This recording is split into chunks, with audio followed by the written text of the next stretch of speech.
Chapter 13, The Famine. White Fang turned a year old. There was no one to wish him a happy birthday, though. In fact, there was no one who knew such an important date had arrived. He did not mind. It was not the kind of thing that concerned a wolf. His life passed just as it always had. He kept his distance from the other dogs except while working on the sled team. He spent a lot of time on his own running around the camp and through the woods. He got into more than a few fights. He was chased from more than a few tents for stealing. He received more than a few beatings from Gray Beaver. As time went on, his master became meaner. Gray Beaver took advantage of the fact that people were afraid of White Fang. People in the camp kept their distance from him.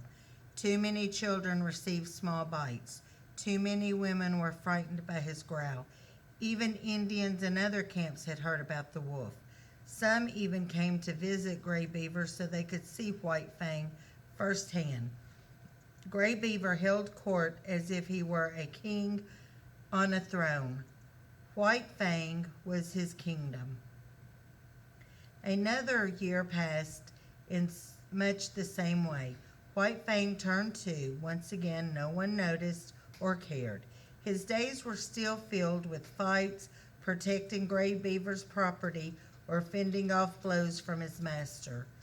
This was White Fang's life, and he never thought it should be different. It was not until after his third birthday that White Fang experienced true hunger again. Another famine hit the Northland, and everyone suffered. There was no rabbits in any of the traps, and far too few fish were caught. There was not enough food to feed the members of the tribe.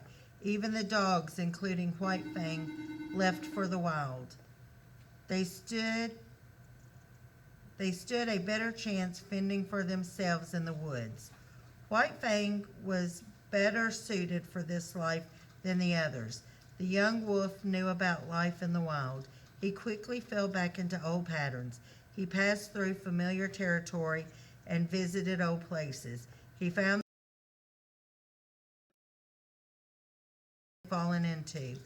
He followed old trails and looked into nests and rabbit holes along the way, but there was little food to be found. For weeks he survived on the occasional squirrel or small bird. One day he found a rabbit, but that did not add up to much against a hunger several weeks old. He could not remember the earlier famine. When he was a puppy, his mother and father found him food.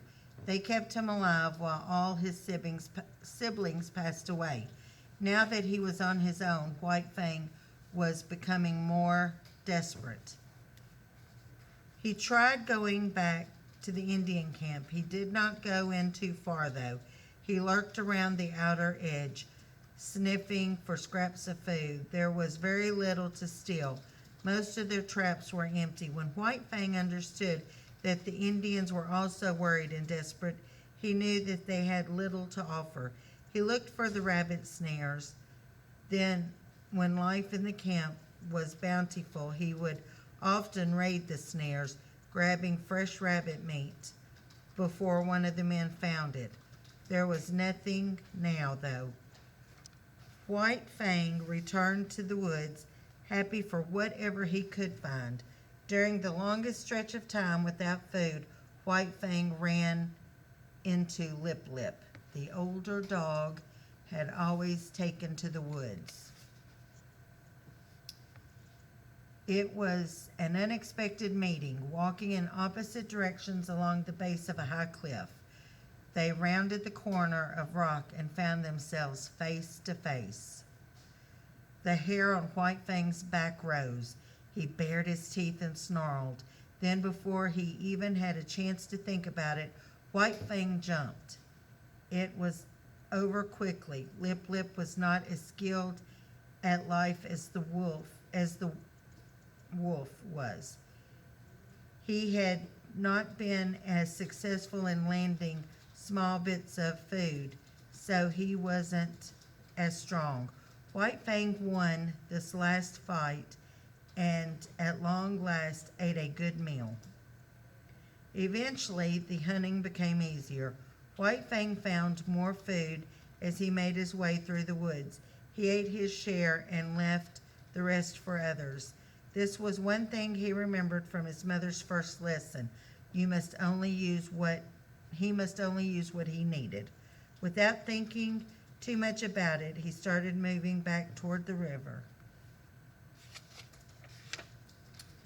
He retraced his steps since living in the wild. One day he found himself on the edge of the camp. It was a much happier place with children running and laughing and meat cooking on the fire. This time White Fang walked right back in. Gray Beaver welcomed him home with a nod. He didn't speak to the wolf or give him fresh piece of meat. He continued repairing his fishing nets while White Fang sat beside him.